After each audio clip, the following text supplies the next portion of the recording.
Hola, ¿cómo están? Soy Esteban Concia y en estos podcasts sucesivos vamos a hacer una lectura, vamos a construir el audiolibro de mi última obra que se denomina 5 claves para ganar elecciones en la sociedad táctil. Y la idea es utilizar este gran formato de podcast que seguramente durante 2020 ha sido una de las estrellas, ¿no? de la comunicación, de este nuevo tiempo de la comunicación, aprovechar el formato y volcar estas ideas que hemos generado en el libro en un podcast por capítulo. En este caso vamos a arrancar con la introducción. Les recuerdo que en la página conversatorioconpol.com.ar, se las repito, conversatorioconpol.com.ar, pueden descargar el libro de manera gratuita. Introducción. El presente libro tiene por objetivo central aportar un esquema posible de intervención en comunicación a los efectos de generar los niveles de interacción y movilidad social y digital que permitan fortalecer los procesos de construcción de poder desde el peronismo y de toda aquella iniciativa tendiente a la redistribución de ingresos y ampliación de derechos. Esquemas no acabados ni verdades reveladas, mucho menos fórmulas mágicas, sino en todo caso un proceso de elaboración teórico a partir de prácticas, a partir de errores, idas y vueltas, de aportes de las ciencias sociales, de aportes externos e internos al movimiento. Lo colectivo supera las partes y la práctica asociada, pensada y militada supera al gurú.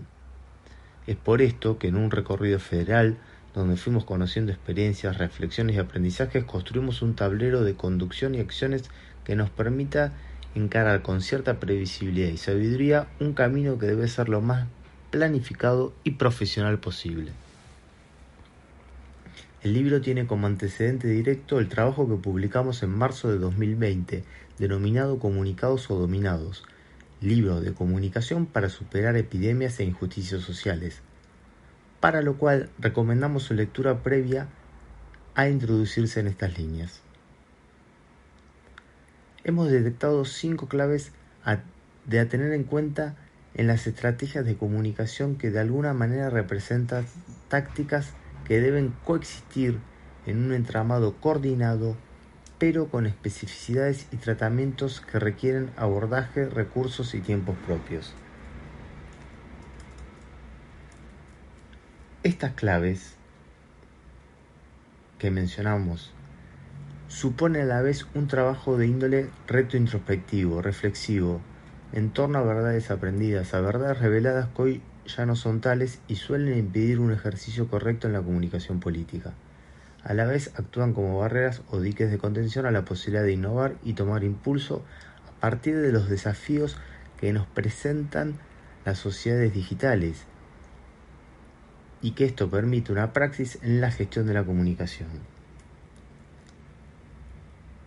La comunicación desde nuestra concepción dista de ser un fin en sí mismo, sino que acompaña y está acoplada a la política misma, ya que posibilita su presentación pública, no solo en su fase informativa, sino también en la capacidad de generar procesos de participación y acuerdos ciudadanos en torno a visiones de mundo.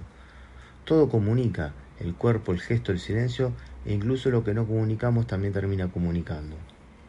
Nuestra visión alienta a no pensar por el otro, a no dar nada por sentado, a dejar de lado preconceptos sobre el otro, sobre el lector, y poder así entender efectivamente qué está pasando y sintiendo.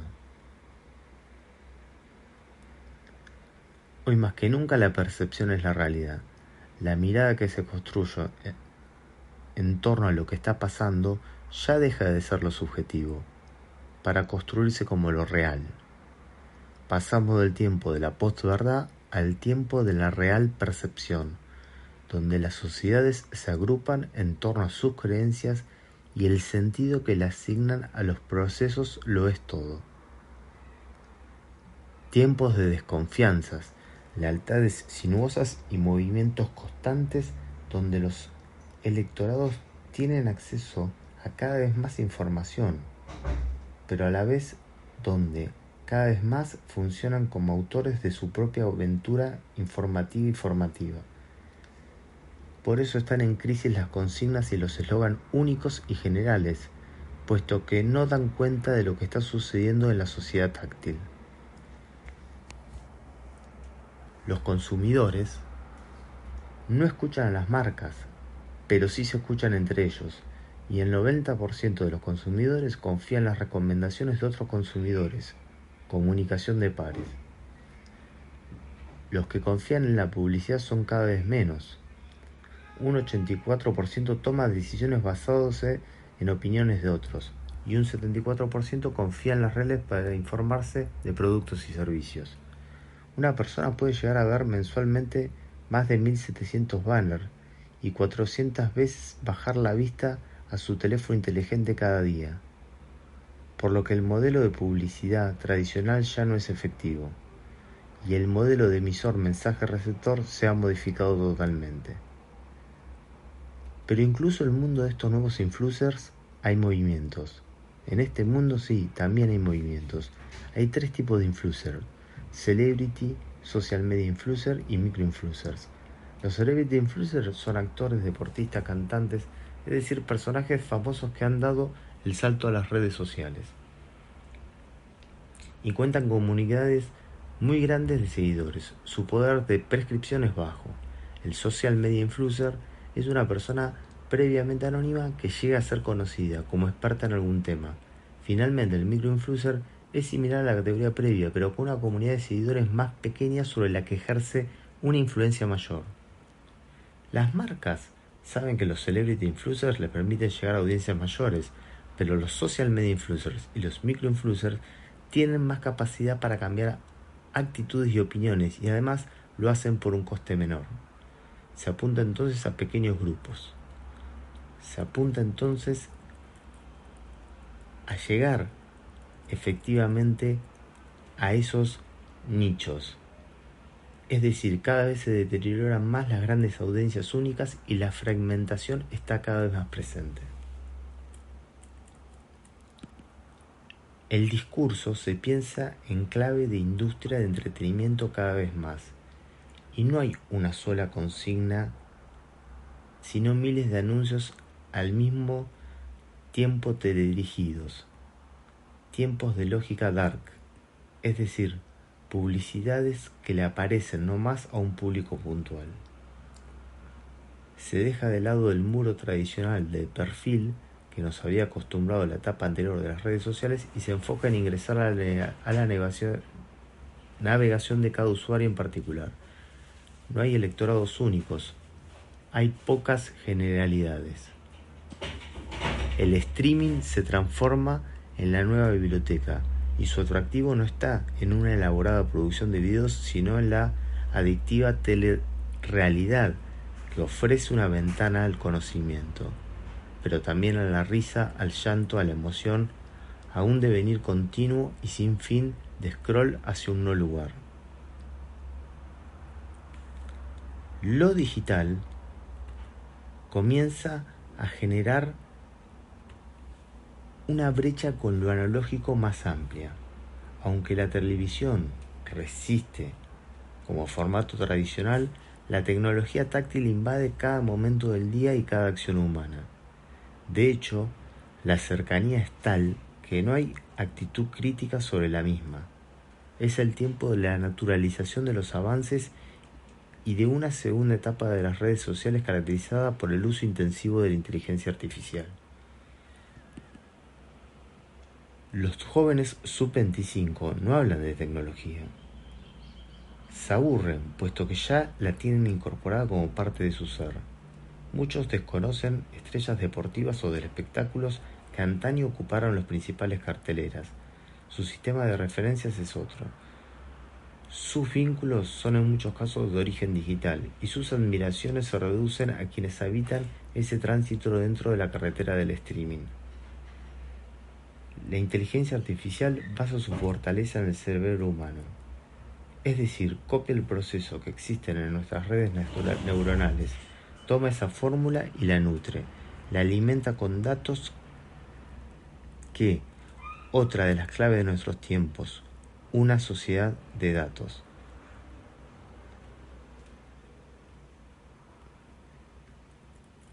Es interesante mencionar que esta inteligencia no está copiando el sistema neuronal de pulpos que se reconocen como bastante avanzado, o de hormigas que logran construir mini ciudades, o del chimpancé, que en definitiva es un antecedente nuestro. Buscan el sistema neural del hombre, puesto que representa el punto más alto de la capacidad. Incluso, al decir del creador de este método, Geoffrey Hinton, los sistemas computacionales imitan una parte ínfima del funcionamiento del cerebro humano, con lo cual el problema no es que la máquina logre superar al hombre, sino en todo caso qué hacer con las capacidades que simulan la inteligencia humana. Asistimos a una nueva etapa llamada Gran Inteligencia Artificial, donde comienzan a formarse algoritmos que pueden generar algún nivel de reflexión, como aquellos que logran, mediante el modelo de aprendizaje GPT-3 Generative Pre-Training Transformer 3, realizar notas y artículos y reconocer frases de introducción y frases de desenlace. Pero aún estos procesos no logran simular la reflexión y el sentido común, además de que no pueden hacer diversas tareas al mismo tiempo. Es decir, un algoritmo por tarea, lo que aún hace lejana la posibilidad de emparentar con el conocimiento humano. No obstante, los desarrollos son cada vez más interesantes y sus aplicaciones se usan en distintas facetas del quehacer humano. Una de las cuestiones centrales es claramente la apropiación de ese conocimiento, ya que en un 80% son procesos encargados por empresas y la participación pública es muy pequeña. Investigación y desarrollo marcan sin duda una nueva pauta de poder, tal como lo es la tradicional medición, por ejemplo, de poder militar. Otro problema consiste en que lo que llamamos segunda etapa de las redes sociales es precisamente el uso intensivo de la inteligencia artificial, y esto supone una experiencia de usuario donde el mundo es lo que me llega, el mundo es lo que me sirve el algoritmo y su sesgo. Pero el sesgo de programación no es el único problema, también lo es el sesgo social histórico, y este no es un problema de las máquinas sino de las sociedades.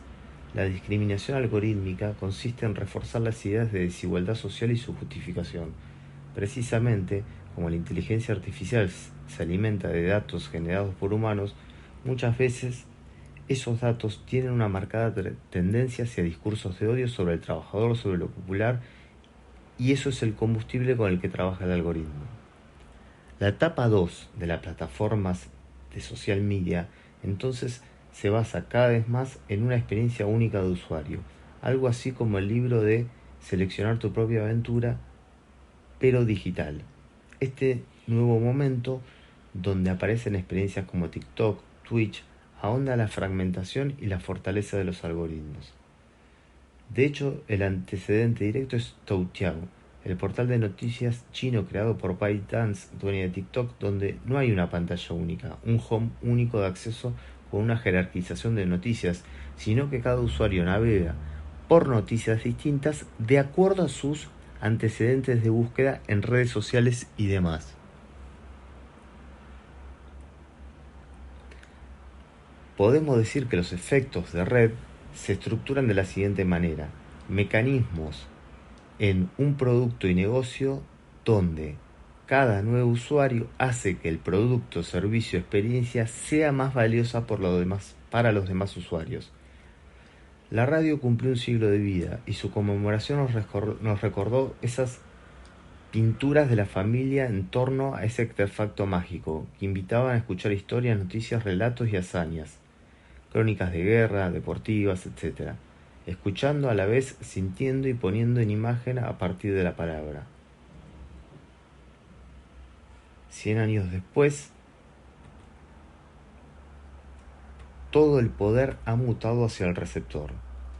El peso de la decisión ya no radica en el artefacto o en el instrumento, el medio. No radica en el mensaje, sino en todo caso en las condiciones de percepción que el receptor construye en una acción activa y de fuerte empoderamiento. El receptor comienza a definir el proceso comunicacional. Los usuarios que miran los contenidos que le interesan lo hacen en horarios que quieren o que pueden, así como descartan de plano lo que consideran una mentira o una consigna que esté lejos de su sistema de valores, así como es habitual que se muden constantemente de plataforma o bien utilicen varias al mismo tiempo.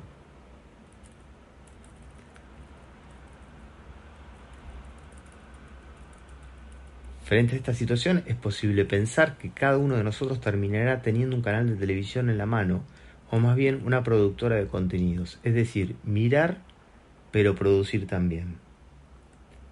Las agendas ya no son propiedad de los otrora grandes medios, sino que funcionan varias agendas en simultáneo y se desvanece la idea de una centralidad y jerarquización única. No hay electorado ni audiencias, pero tampoco plataformas únicas, y lo que es más aún complejo, no hay una sola agenda pública. El desafío es entonces cómo pensar y actuar en este contexto, cómo derrumbar mitos que solo estancan y no resuelven los desafíos y poder así generar resultados y procesos virtuosos. Frente a una realidad que ya está, se puede buscar transformar o adaptarse, pero lo único que nunca se puede hacer es negarla. El libro presenta entonces una serie de experiencias, ideas y herramientas que pueden conformar un camino de comunicación política para los procesos democráticos, populares y nacionales. Decimos que hay que reaprender sobre ciertas prácticas comunes a nuestras organizaciones que se han consolidado como una cultura de organización y que son dañinas para un proceso de comunicación virtuoso. La idea del sujeto y predicado inversa es una de ellas, y aunque parezca simple, es toda una modificación en la que hace a los contenidos y narrativas que se construyen habitualmente desde la praxis política. Es un error constante que consiste en colocar en primer lugar al protagonista antes que la acción y o las consecuencias que derivan de la acción del protagonista. Esto de método está en crisis ya que genera una separación simbólica de la narrativa, donde no hay una epopeya o una idea de comunidad, sino una construcción de alguien que resuelve frente a otro pasivo. Sin duda que debemos encaminar la acción hacia una narrativa de involucramiento, de logros colectivos, de gestión en red, lo que implica alejarse de una mirada jerárquica, vertical de la comunicación política.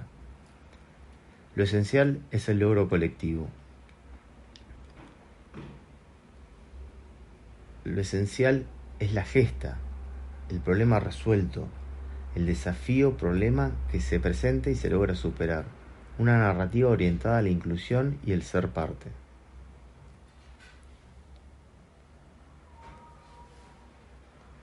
Los tiempos que corren, que hemos dicho, se sostienen en las percepciones, con lo cual el sentido que se le asigna a la realidad en las conversaciones públicas ocupa un lugar central en la teatralidad de la acción política. Salvo en situaciones de comunicación, de riesgo o de crisis, la comunicación sirve hoy para disputar el sentido y la cosmovisión.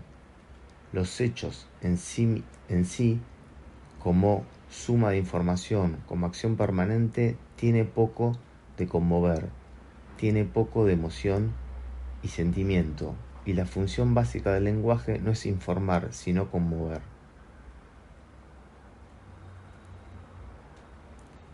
Las emociones le ganan a las razones. Es por esto que es indispensable hacer más nutritivo el lenguaje político en una visión más colectiva, más basada en el otro, en sus sentimientos y estados de ánimo, y en la posibilidad de conectar con sus emociones, que es en definitiva lo que en gran medida va a construir sus decisiones y comportamientos. A su vez, este lenguaje, que conforman una serie de mensajes, no pueden ser pensados por fuera de contextos y de marcos de encuadres. Lo importante no es el mensaje, es el contexto y la mirada conceptual desde el cual está parado la contraparte de la conversación.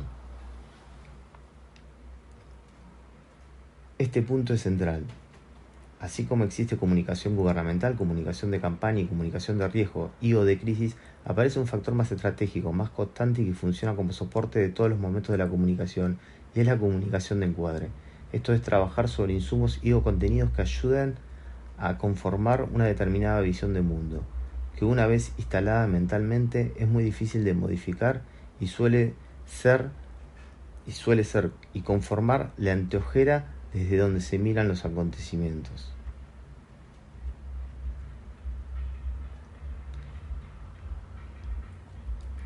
Los núcleos conservadores trabajan esto muy bien, invierten recursos y logran instalarse en la mente política de ciudadanos, en la disputa del sentido común, y luego buscan palabras claves, simples, que hagan juego con este marco interpretativo.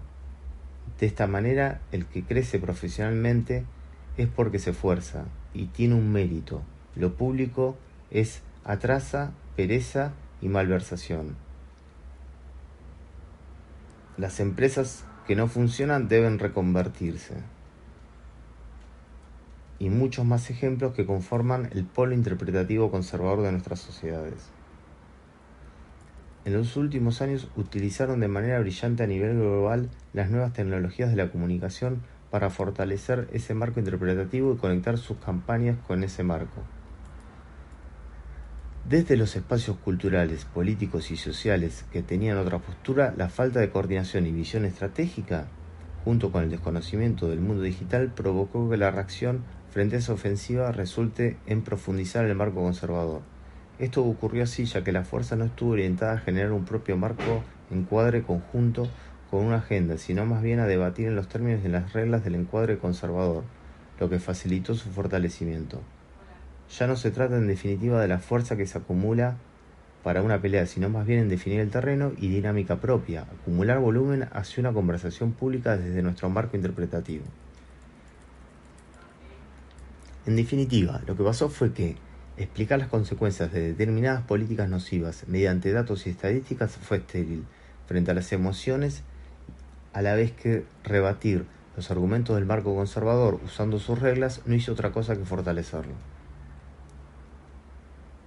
Asumir este problema supone abordar una estrategia de comunicación de encuadre que consiste en poner en marcha bancos y tanques de contenidos diversos desde un recuadre de una película o serie, un audio o un podcast, o una actuación, donde se pongan en valor nuestras ideas y visiones, pero no desde la tradición alocución política, sino utilizando más herramientas, sobre todas aquellas que sean atractivas para el ojo y el tipo de consumo que se dan en nuestros días. Ese trabajo de carácter estratégico, muchas veces invisible y con resultados de corto y mediano plazo, es el sustrato que corre detrás de triunfos electorales y o aprobaciones de gestiones. Por lo tanto, su uso es importante, pero para desarrollarlo requiere una acción constante. Las investigaciones sobre comportamientos y actuación humana van camino a demostrar que los marcos interpretativos ocupan un lugar físico en el cerebro y dinamizan determinados circuitos neuronales sobre otros. Una palabra, una imagen u otra pieza comunicacional pueden hacer sentido fácilmente conectando con el marco interpretativo, activándolo. Construir estos procesos requiere tiempo y recursos. Ahora bien, no construirlos supone alimentar el encuadre del adversario, ya que aunque negándolo, ampliamos su conversación y por ende su volumen, si lo hacemos dentro de su marco. Una aceptación tácita, o si se quiere, cierto derrotismo en cuanto a que la capacidad concentrada mediática logre imponer agendas y marcos interpretativos, ha generado una tendencia a aceptar cierto status quo que nos lleva a usar incluso los términos que utilizan quienes tienen una visión distinta a la nuestra. Desplegar estrategias de movilización, acción digital y territorial tiene que ver entonces con construir agendas propias y enfoques que surgen de nuestra visión del mundo, ya que aún en una correlación de fuerza no ideal es la mejor herramienta para consolidar un sentido determinado. Otro desafío es crear el cuerpo narrativo correcto, la metáfora indicada, la pieza simbólica potente, simple y clara. Como hemos dicho, ya no alcanza la enumeración sin fin de datos y acciones. Hay que ponerles historias, cuerpos, caras, sentimientos a esas acciones. Hay que traducirlas en emociones que conecten y que conformen una narrativa general. Contar historias se ha convertido posiblemente en el método más atractivo en un mundo sobreestimulado, donde disputamos segundos o menos de una guerra de la economía de la atención, donde hay mucho ruido, confusión y por lo tanto el que se distingue, genera un relato e involucra a unos otros, genera condiciones para avanzar. La idea de la estructura de la historia, es decir, un conflicto-problema que aparece, una serie de protagonistas que se disponen a actuar frente al conflicto-problema, la organización, tenacidad y creatividad para la gesta que supone superar el dilema, logra niveles de atención más altos que la media. Un nuevo manifiesto es necesario en el lenguaje. El manifiesto de la comunicación clara. Buscar ante todo simplicidad, transparencia, identidad, minimalismo. Encontrar el alma de cada palabra y su poder de simbolizar una idea, un proceso. A su vez, frente a audiencias fragmentadas, se responde de dos maneras. Por un lado, es clave moverse rápido sobre las nuevas plataformas que van apareciendo. El que llega primero suele colonizar el lenguaje, la estética discursiva y por lo tanto crea el formato. Por otro lado, es menester conocer e interpretar los códigos que se manejan en esa subcultura, surfear en esa ola y dejarse llevar más que imponer. Esto no implica copiar contenido. Si en una red social hay un tipo de baile viral, no es necesario hacer ese baile. Es necesario, en todo caso, generar contenidos que reúnan la dinámica del lugar sin perder la identidad y la personalidad. Esas audiencias también nos obligan a crear comunidades y generar niveles de interacción. Hoy todo parece ir en el camino de la interacción. Para lograr esto hay que generar conversación, y esa conversación no es general, sino más bien por endógena a cada nicho y sus características.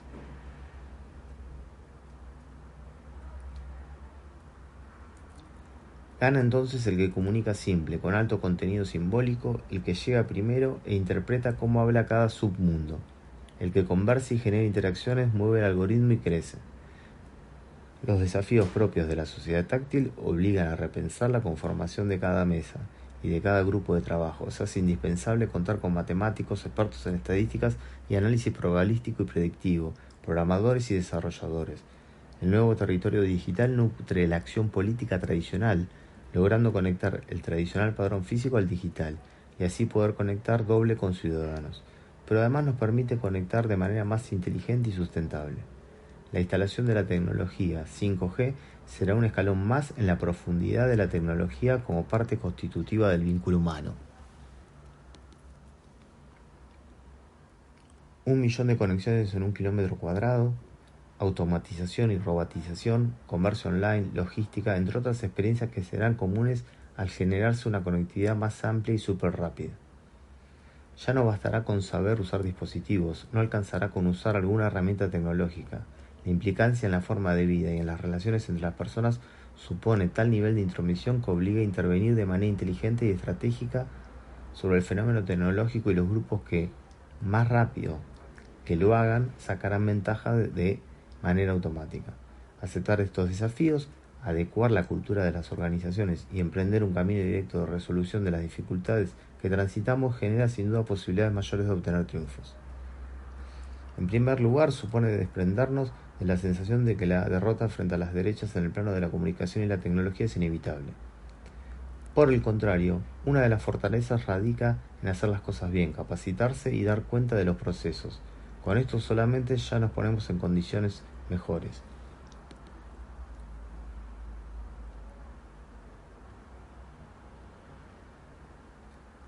Usando la metáfora futbolera que reza, lo único que no se negocia es el sacrificio, podemos decir que en el plano de la comunicación y la tecnología, lo que no se negocia es el no saber. Y en consecuencia, el no saber las cosas, o el no saber hacer las cosas. Muchas veces se canta derrota antes de comenzar el partido, o bien se realizan todos los esfuerzos y eso repercute en el resultado.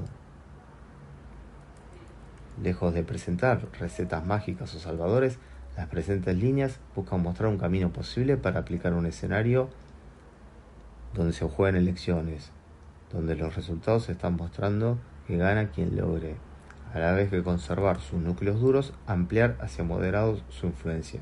Es decir, agregar un valor a su plataforma desde los públicos más líquidos en cuanto a estructuración ideológica.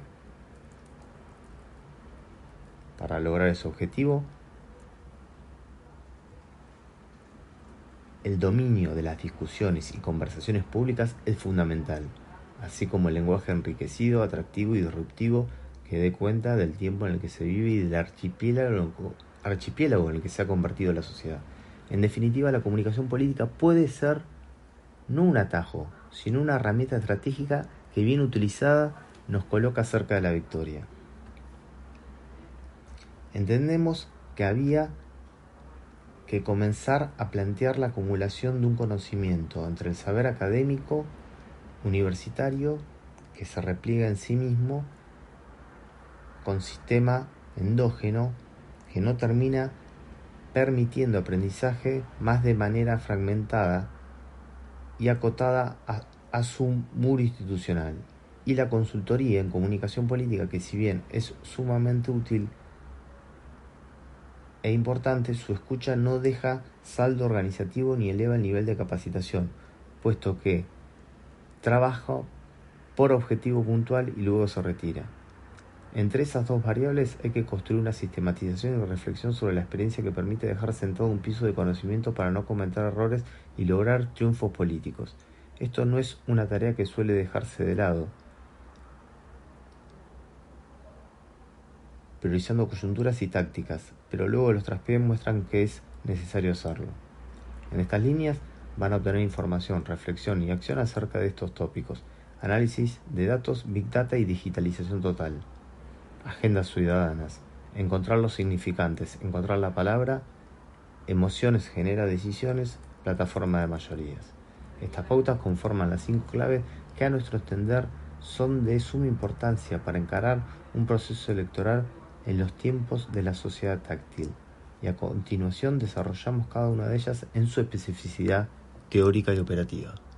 Hasta acá Esteban Concia con esta introducción del libro 5 claves para ganar elecciones en la sociedad táctil. Nos seguimos escuchando en este conversatorio de comunicación política.